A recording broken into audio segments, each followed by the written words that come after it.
Hey, everybody, welcome back once again to the alternate studio. We are back for all of the week 14 action coming up to look at the NFL, what has been and what is coming up with the Feathers picks for this week. Last week, well, actually, first I want to say I hope you all still had a happy Thanksgiving. Hope you survived Black Friday shopping.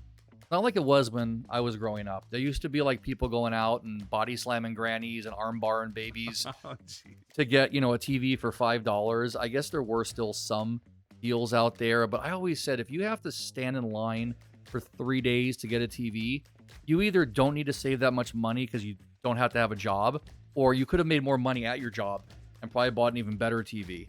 But Black Friday is just not the same as it used to be, except for you get to watch the Chiefs play. How'd you like that game with the Raiders found a way just to shoot themselves in the foot or take a big cash payoff from the Chiefs coaches? Yeah, Thanksgiving first, the Bears, they shit the bed, obviously, and that resulted in a termination of one's employment. But then, of course, the Raiders, they were going to beat the Chiefs. You could see it in Patrick Mahomes' whiny little face. This team was defeated. They're like, here we go again. It's like Christmas 2020 fucking 3. But instead, what I believe is to be a bad call. I think it should have been a false start, and everyone's been arguing about this all week long. But teach their own. Chiefs did it again. Kumbaya. That said, thank you guys for watching again, following along this season.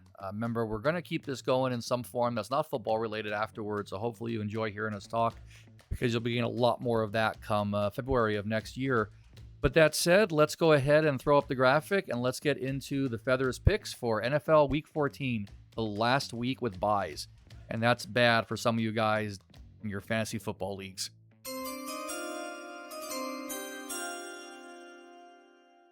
All right, so we finished up week 13 with an even 8-8 record overall, going 3-2 on your ticket to the bank picks.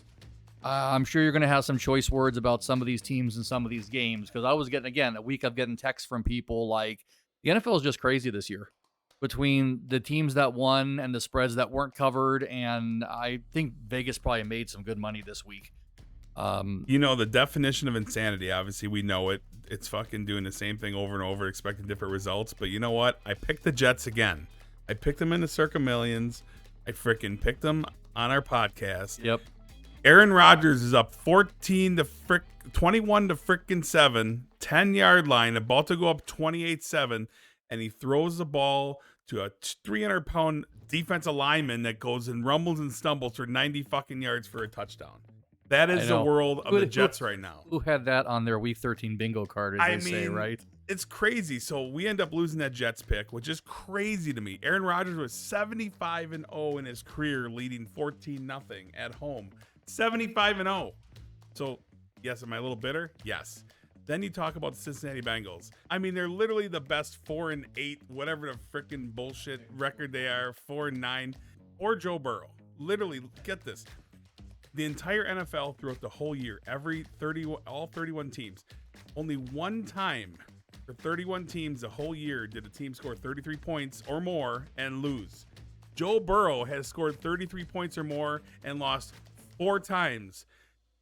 Tom Brady in his entire career only lost 4 times when scoring 33 points or more. So that defense just does not exist for the Bengals. That was just a game of watching each team run down the field and score. Yeah, this Bengals team is terrible. I mean, on defense. On offense, they're great. Then you have Atlanta, Kirk Cousins choking away. That's a bad situation there.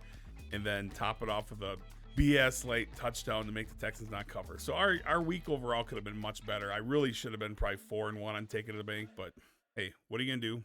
On to the next week. And do I sound bitter? Yes, because you can only do so much, but these guys, Aaron Rodgers invents new ways to shit the bed.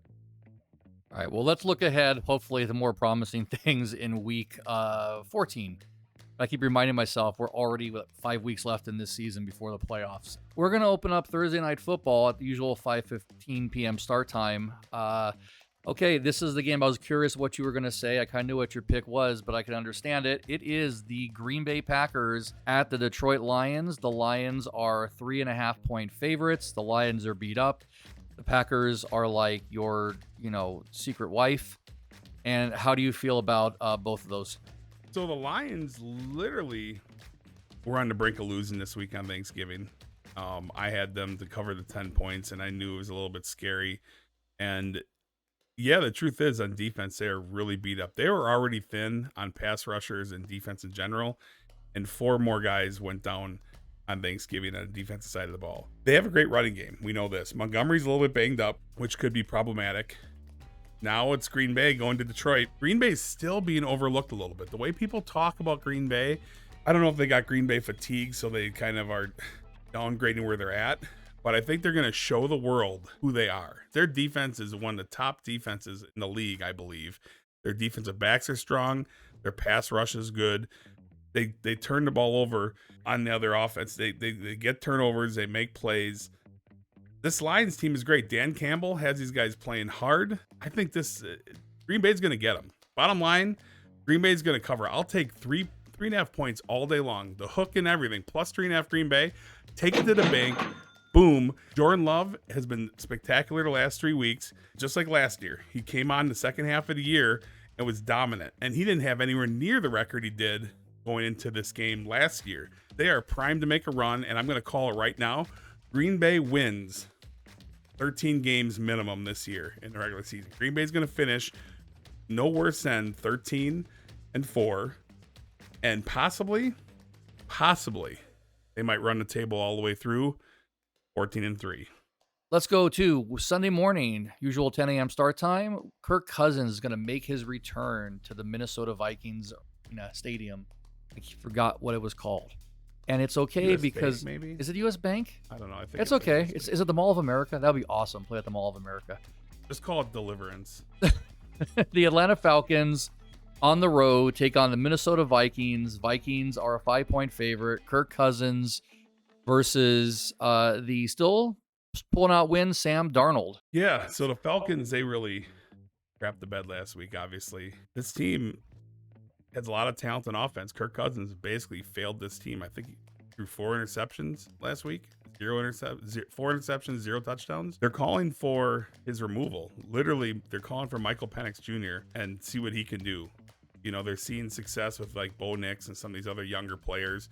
And they're like, why not? This team right now is still tied for first place. Why not give it a try? Here's what's going to happen. Kirk Cousins is going to go back to his old team. He's going to rally. He's very familiar with this stadium, obviously. This is his last stand. If he doesn't get the W here, I'm pretty sure they might make a move, especially if he plays as bad as he did last week. I think 5 points is too much. I think Vegas got it wrong here because the Vikings have been struggling the last couple weeks. They very well could have lost to Arizona. They almost lost a week prior to the Bears. That this Vikings team, who is doing enough to win these games, they're going to have some problems in the next 5 weeks. I think they're going to lose some games, and it's going to start with the Falcons. Take the Falcons +5 to not only cover the spread and stay within the 5. I think it's an upset alert potential, but definitely the 5 points all day long, +5. Atlanta, boom. All right, and then let's just go quickly through this one because this is almost like Giants fielding a water boy or mascot for a quarterback. The New Orleans Saints on the road at the New York Giants. Saints are 5-point favorites, and we talked a little bit earlier. Right now, the Giants are sitting with the first pick in next year's draft. But even if they lose out and the Raiders lose out and the Jags lose out, the Jags will actually leapfrog into the number 1 spot based on strength of schedule. But that's something for the Jaguars game. Right now, the Giants, I can't even say they're playing for dignity anymore because that's long gone. No one ever really knows, gets an answer if teams are truly tanking. No team ever goes on record like, hey, we're going to intentionally lose, right? You really couldn't. But some teams really benefit from it. I believe nowadays some franchises probably do truly tank in one way or another, whether it's putting in a, Tommy DeVito, a quarterback instead of, their other quarterback, Drew Lock, which is more capable. That's what's tricky about handicapping this game. So bottom line, you know what? This is a game to avoid all around. I would not bet this, but for the sake of the channel and for the sake of what I believe is going to happen in this game, I'm going to take the Saints to cover 5 because I think the Giants can't beat them regardless. Tank, no tank. It doesn't matter. I think the Saints, who have their own share of troubles, at least have an interim coach that's trying to impress, as much as he can for a future job. We'll see. But take the Saints -5. That's all I got to say about that dumpster fire. And here's another one. And speaking of the Jacksonville Jaguars at the Tennessee Titans. Titans are 3.5-point favorites at home and are really playing some up and down football this season. And the Jaguars did their best impression of the Miami Dolphins. Trevor Lawrence knocked out of the game. That was a scary hit. Yeah, Now, and I know he's been suspended for 3 games now, but like he pumped his fist afterwards. I think that was the deal sealer, that was intentional. You know, that's another thing. It's like I was listening to NFL radio on the way over here. There's a big debate in this. First of all, I do believe guys like Patrick Mahomes skirt the line intentionally, and they utilize the don't hit the quarterback rule a little bit too much, and players lay off of Patrick Mahomes in particular because he's one that will get the call. So I agree with Tom Brady that they need to make some adjustments, but this hit had nothing to do with that. This hit was blatant, it was vicious, and this player has had a highlight reel of attacks, punching players, hitting players out of bounds by a mile. I don't care how you say it. I like defense. I was a defensive player when I played, but the bottom line is he's a dirty player. That was a dirty hit. He deserves to be suspended 3 games. And if I had my way, I would have him suspended for the rest of the year because there's no room for that in the NFL. Nowadays, when you got like Brett Favre having Parkinson's from taking hits, these hits are actually, they have consequences, real life consequences. I know it's a game. Everyone signs up for it to play, but guess what? Play it fairly. Don't be a little punk. Enough on that. This game is trash, okay? I actually was going to consider taking the Jaguars and then realized they have Mac Jones at quarterback. So in good conscience, I'm going to take the Titans -3.5. Don't bet this game. It's a dumpster fire. The last 2 games, garbage. But anyway, Tennessee -3.5 to get it done against a Jags team that is just not living up to what their owner thought was the best roster in Jacksonville Jaguars history at the beginning of the year. And then let's move on to the Las Vegas Raiders at the Tampa Bay Buccaneers. Another lost season here for the Raiders, no surprise. Brock Bowers being the only, happy outcome of that, but now you got to build a team around your tight end, if that's ever been a thing, I guess. And the Buccaneers are 7-point favorites at home, so by a touchdown. With the Raiders, how do you know each week if they're going to come within one missed snap of beating you or you're going to roll right over them? They've beaten some teams this year and almost beaten some teams too. The Raiders are another one. They're a puzzle. I mean, they played hard against Kansas City. They're obviously not mailing it in. Max Crosby's going to play hard until the very last snap. This is another tough game, but I believe I'm just going to go with the Raiders. Raiders +7. I think that's too many points. I think the Buccaneers, Baker Mayfield's playing great. He got banged up last week a little bit. Bucky Irvin's playing outstanding football. He got banged up a little bit. But overall, this Buccaneers team is most likely going to win.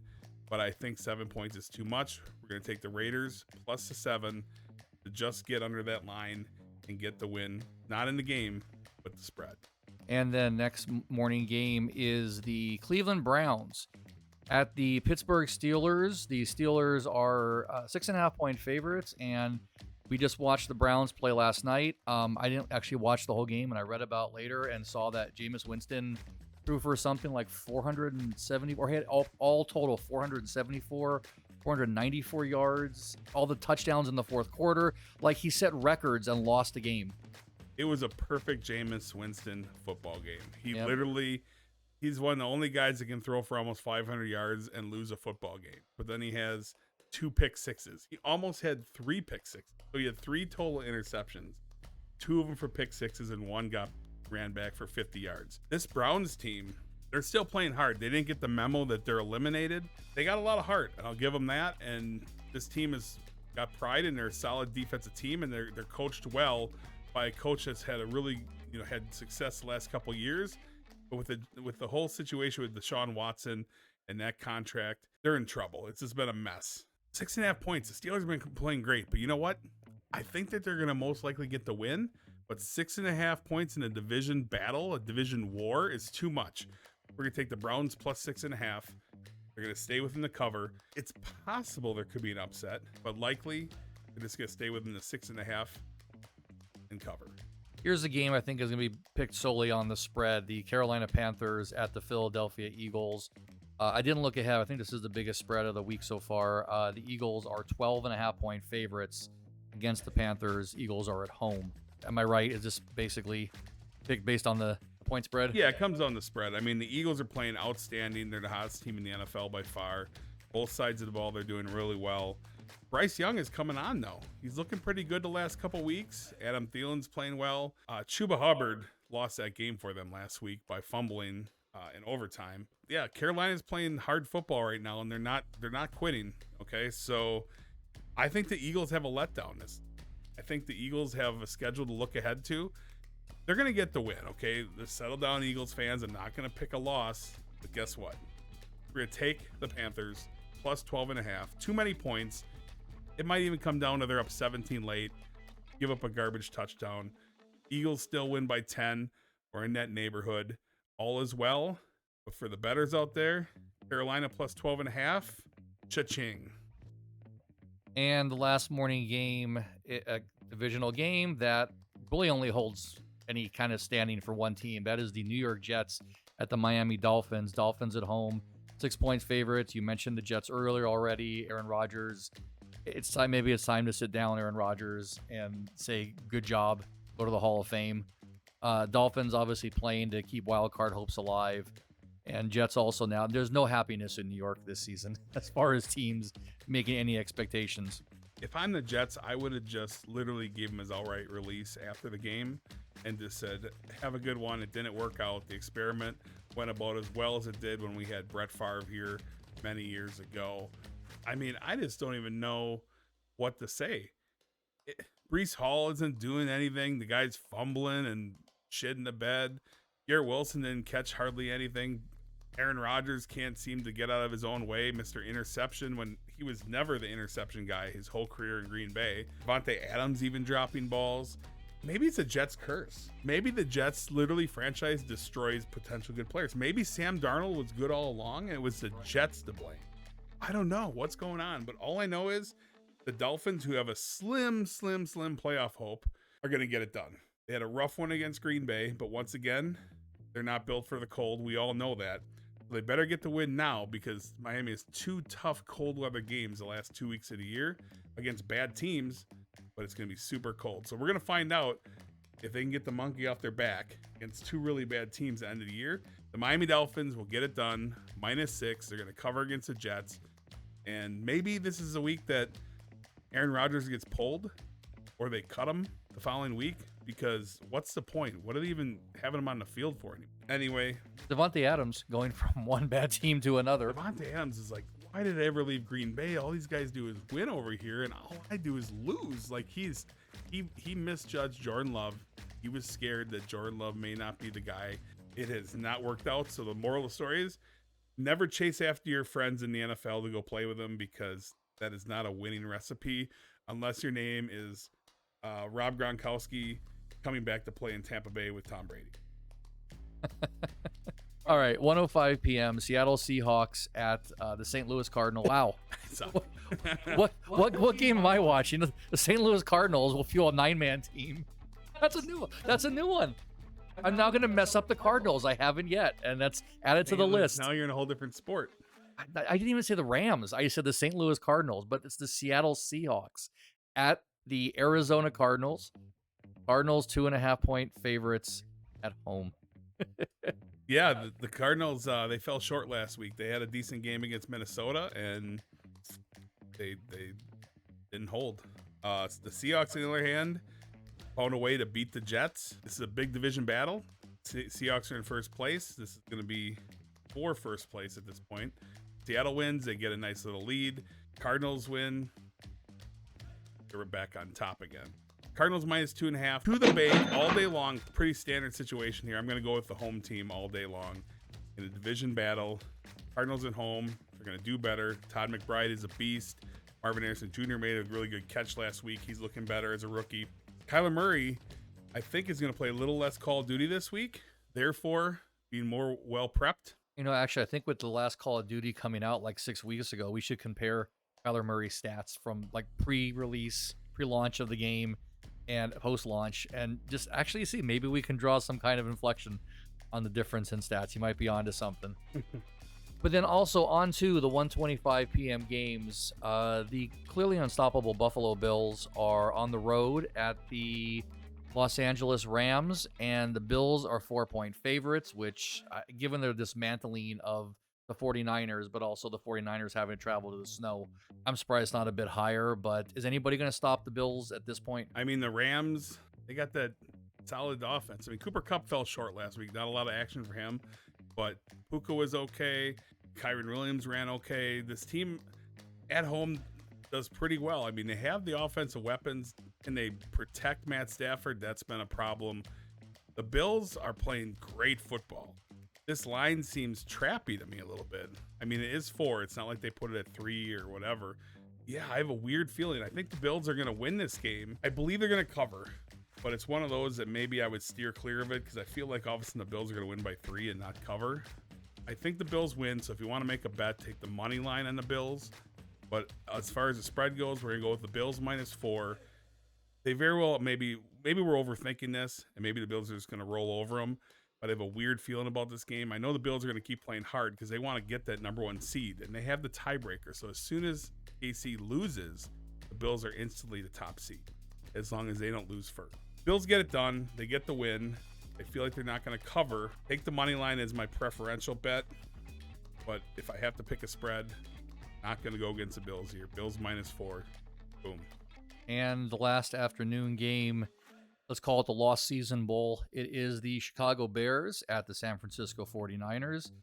49ers -3.5. What do you even say about Christian McCaffrey's season? Forgetting from a fantasy standpoint, should they just not have brought him back? Was it too soon? Is the guy just injury prone? Because in the last 4 years, has he even played a full season? I think the Madden curse could be back. Oh, you know what? I didn't even think about that. And I would say this might be the top Madden curse ever if that is the case. I mean, he's on both covers, the special edition of Madden and Madden. And he faced, I mean, the guy never even played a snap up until a few weeks ago. Mike Shanahan. And in the 4 games he was in, I think is averaging like under 50 yards a game.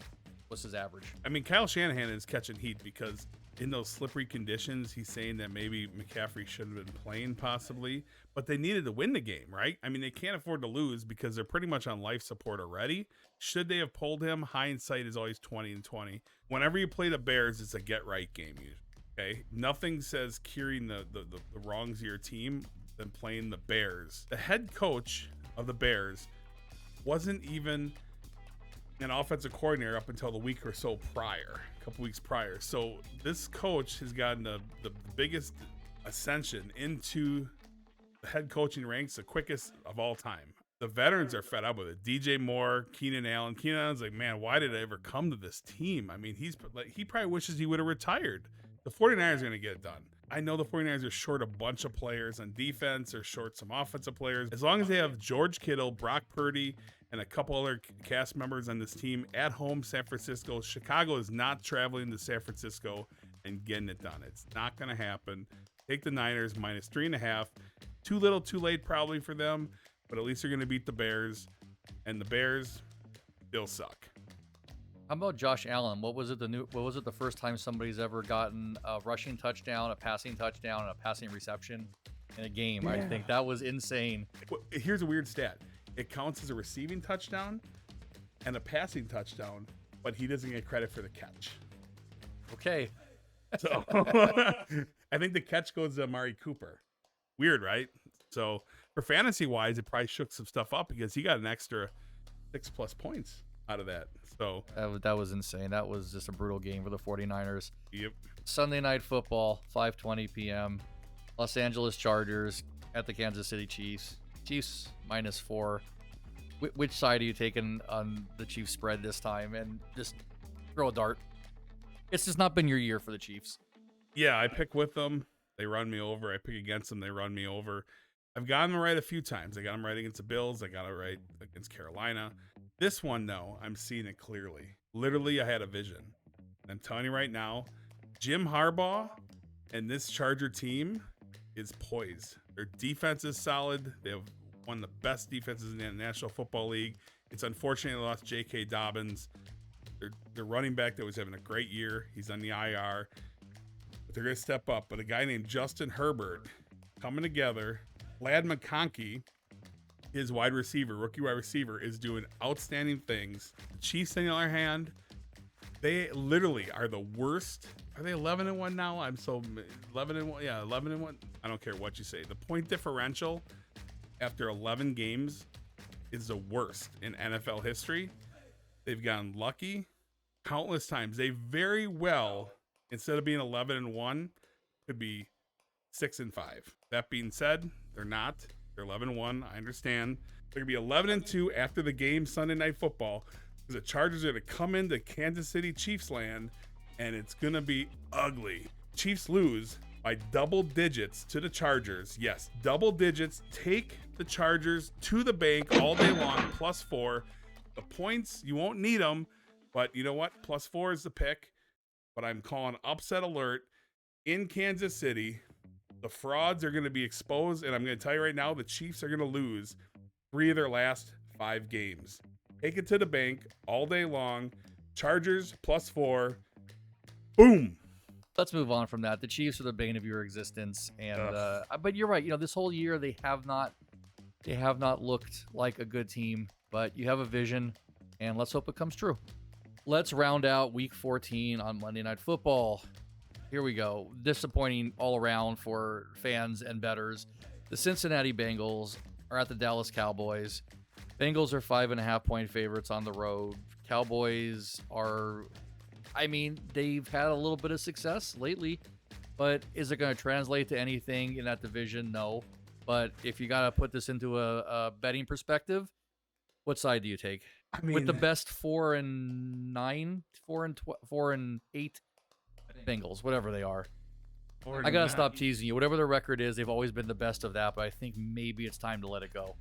The poor Cowboys. They've won 2 in a row now, and they're 5.5-point underdogs at home against a team that can't win and just came off a against loss. a team that literally can't win when they score 33 points or more. Unbelievable. I mean, that's where Dallas is at right now. They have, they've literally reached an all-time low.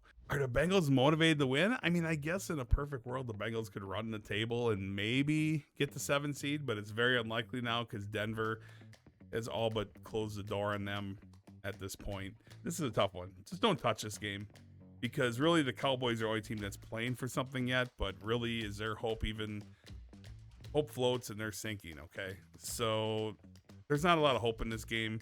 They would probably have flexed this game out, but I think there's some sort of Simpsons thing going on. Here it is. The Simpsons Fun Day Football, featuring the Bengals and Cowboys in the iconic Simpsons cartoon world, streams live on December 9th. Looks like it's on ESPN.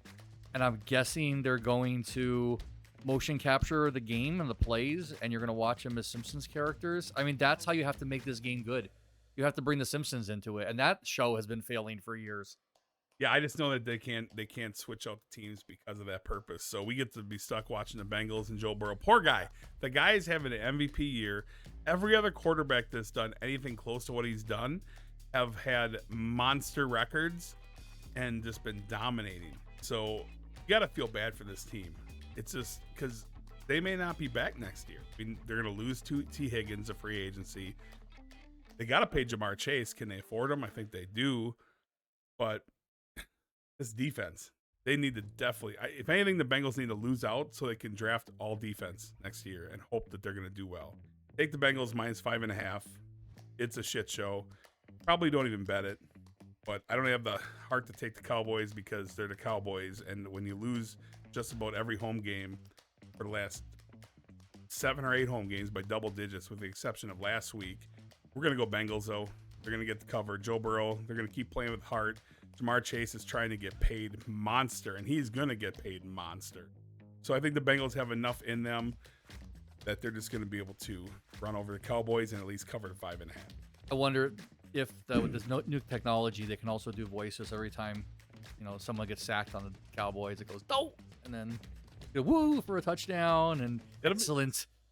And I'm interested to see what they're going to do. It says Marge and Lisa are going to interview the players, and I'm like, it's what I thought decades ago, or a decade ago at least, that they should do, is when you should motion capture the players and have a component in Madden football where you can watch the game in Madden. Just maybe it's like, 30 seconds delay because that's to upload the data. Right. That would have been a great way before everything was on a streaming service. If there were games you couldn't watch, you could actually get like the Madden replay. But It'd be cool. it's cool. It's a good gimmick. NFL's trying to expand, so they're trying to expand and appeal to the Swifties and the Simsies, I guess. Well, Sims are something different, but let me go ahead and end it with that, guys. Thanks for watching.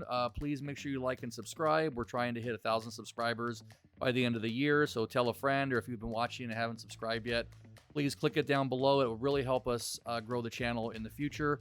And that said, we will not be at Westgate this week, but we'll be back there for a couple of weeks at the end of the year. If you're going to be in town for the holidays, drop us a message in the comment, and we'll make plans to say hi to you when we're there. And anything from you, Jason? No, that'll do it. So anyway, till next week, we'll see ya. Until then, take it to the bank. Boom.